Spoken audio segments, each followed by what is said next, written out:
In the quiet early hours of September 23, 2009, something extraordinary was about to unfold over Stockholm.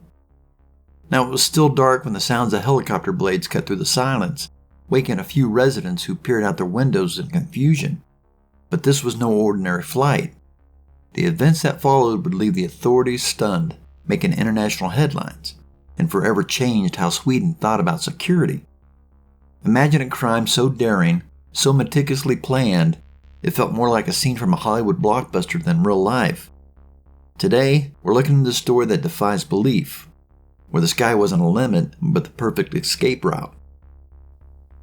Welcome to The Smoking Sun, where we look into stories that captivate, intrigue, and leave you wanting more. If you enjoy tales like these, make sure to subscribe so you don't miss out. Now let's get into it.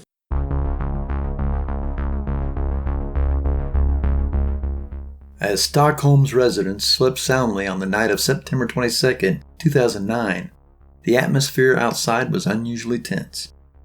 The people who lived in Västberga, a suburban area known for its peaceful residential streets more than anything, had no idea that their neighborhood was about to become the center of a heist that would be talked about for years to come. The story focuses on the G4S Cash Depot. This facility was nothing out of the ordinary for a company that handles large amounts of cash, but it held a special position in the eyes of certain criminals. For months, a group of them had been watching, carefully noting every movement, shift change, and potential weakness in the building's layout. The depot was guarded by a state-of-the-art security system, and employees had followed strict protocols. Yet that night, none of the precautions would be enough to prevent what was coming. Inside the descript depot sat millions of Swedish kroner, protected by heavy security cameras, alarms, and guards. The building itself was fortified with thick walls, reinforced doors, and surveillance cameras covering every angle. Yet none of these measures would be enough to stop the heist that was about to unfold. The masterminds behind the operation had devised a plan that combined precision, audacity, and the element of surprise few would expect. This wasn't a last-minute idea of a crime of opportunity. This was a result of months of preparation, mapping, and practice. Nearby, a Bell 206 Jet Ranger helicopter sat waiting. In a small private airfield near Stockholm, a pilot boarded this helicopter in the dead of the night. The chopper had been stolen earlier, carefully selected for its compact size and agility, making it a perfect vehicle for what the team was about to attempt. The thieves had meticulously plotted the entire flight path, even calculating wind speeds and expected flight times to ensure that every second was accounted for. The robbers' meticulous planning wasn't just about timing, it was about avoiding detection. They knew they needed an aircraft small enough to land on the depot's rooftop, but powerful enough to make a quick getaway. The Bell 206 was the perfect choice. By taking off in the dead of night, they minimized the chances of being seen or heard. The heist team had even considered the volume of the helicopter's engine and found an airstrip close enough to limit how much time they spent in the air. Once airborne, the helicopter navigated the short distance of Västberga. The sound of the blades slicing through the night air was masked by the ambient noise of the city, so even when the helicopter hovered above the depot, few residents realized anything unusual was happening. Below, two masked men prepared to rappel down the helicopter's side doors. This was the beginning of one of the boldest heists in modern Swedish history. As the helicopter hovered over the depot's roof, the two masked men rappelled down. They're moving quickly and coordinated. They landed on the roof with barely a sound and immediately set to work, each knowing their specific role in the operation. Every second mattered. The criminals had timed each step, knowing that they had only a narrow window to break in, steal the cash, and get out before the police arrived. They smashed through the glass skylight with the sledgehammers, only taking seconds to create an opening large enough for them to drop through. The alarm system triggered immediately, notifying both the local authorities and security personnel on site. This was precisely what the thieves had anticipated. They knew the police would respond quickly, so they had prepared a series of distractions that would throw off any attempt at a coordinated response. One of the thieves carried an electric saw, while the other hoisted a bag of equipment that included explosives and tools designed to breach almost any security measure. Their mission was simple but required absolute precision. Get to the vault, open it, and load as much cash as possible before their carefully calculated time ran out. They worked in silence, each move rehearsed, each action executed flawlessly. In addition to breaking into the depot, the thieves had taken extraordinary measures to ensure police couldn't pursue them. Around Stockholm, decoy bombs had been planted in strategic locations. These weren't live explosives, but mock-ups that looked real enough to demand a full police response. The robbers placed these devices along the route that the law enforcement would use to reach the scene, creating chaos and confusion. They didn't stop there. The criminals also set spike strips around the area, targeting the parking spaces of police helicopters, effectively preventing any police aircraft from taking off. This layer of planning spoke to the level of intelligence behind the operation. The spike strips weren't placed randomly. They were positioned exactly where the police helicopters would attempt to take off in an emergency. By ensuring that no police helicopters could pursue them, the criminals had essentially cut off the fastest mode of response, buying them valuable minutes that would be crucial for the heist. As the police scrambled to assess and contain these threats, every available officer was rerouted to deal with the unfolding chaos. This allowed the robbers to operate without interference.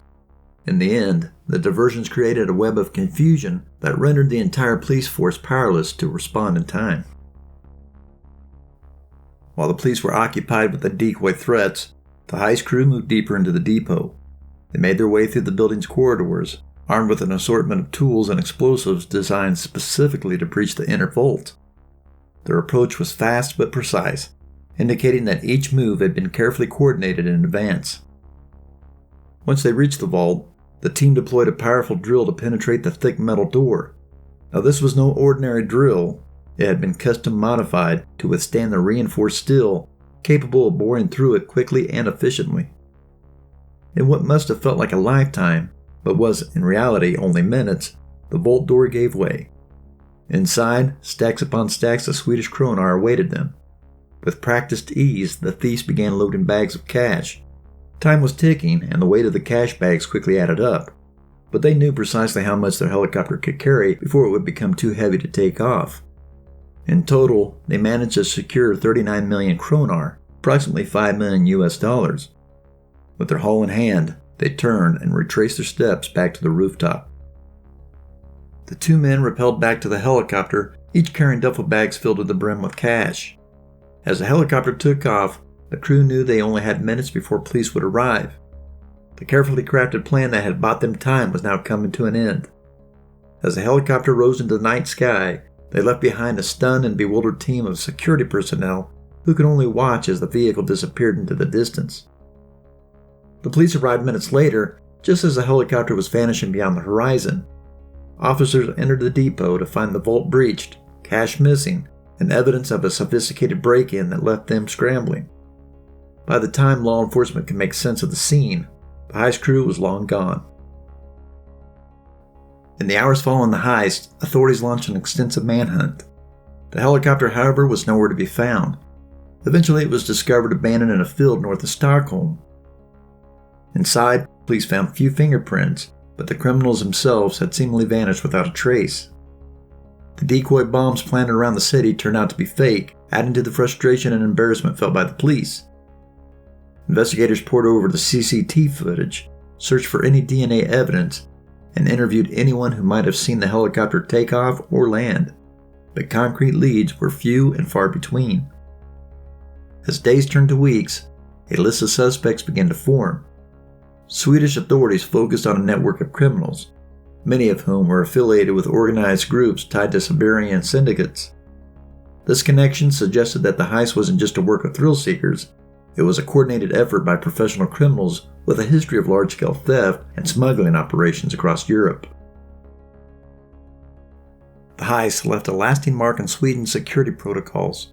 In response, G4S and other high-value cash depots implemented stricter security measures, upgrading their systems to prevent similar incidents from occurring in the future. The incident also sparked debate within Swedish law enforcement, raising questions about the limitations of the resources and the level of planning required to counter sophisticated high-stakes crime. For the public, the helicopter heist became something of a modern legend. Media coverage painted a vivid picture of the planning and precision that had gone into the heist, while the sheer audacity of using a helicopter as a getaway vehicle fascinated viewers worldwide. It didn't take long before news outlets, crime analysts, and even filmmakers saw potential in the story, sparking documentaries and fueling speculation about the fate of the missing money. Despite the arrests that followed, there remained a sense that not all of the pieces of the puzzle had been uncovered. Some suspects remained at large, including a few believed to be the key architects of the heist. These individuals police suspected had gone underground, likely enjoying the stolen fortune somewhere far from the Swedish soil. The missing money became a subject of urban legend, with some speculating that it had been laundered through the underground networks, while others imagined it hidden in secret caches in remote locations. For Swedish authorities, the heist was a stark reminder that no security system, no matter how advanced, was completely foolproof. The meticulous planning and execution had forced law enforcement to reassess the vulnerabilities within even the most secure facilities. As a result, the country's cash depots began implementing a range of new measures designed to prevent similar incidents, including restrictions on helicopter landings near secure areas, stricter access protocols, and enhanced surveillance systems. Even years after the heist, questions linger in the minds of the public and investigators alike. How had the thieves managed to evade detection for so long during the planning stages? Were there more people involved than those apprehended?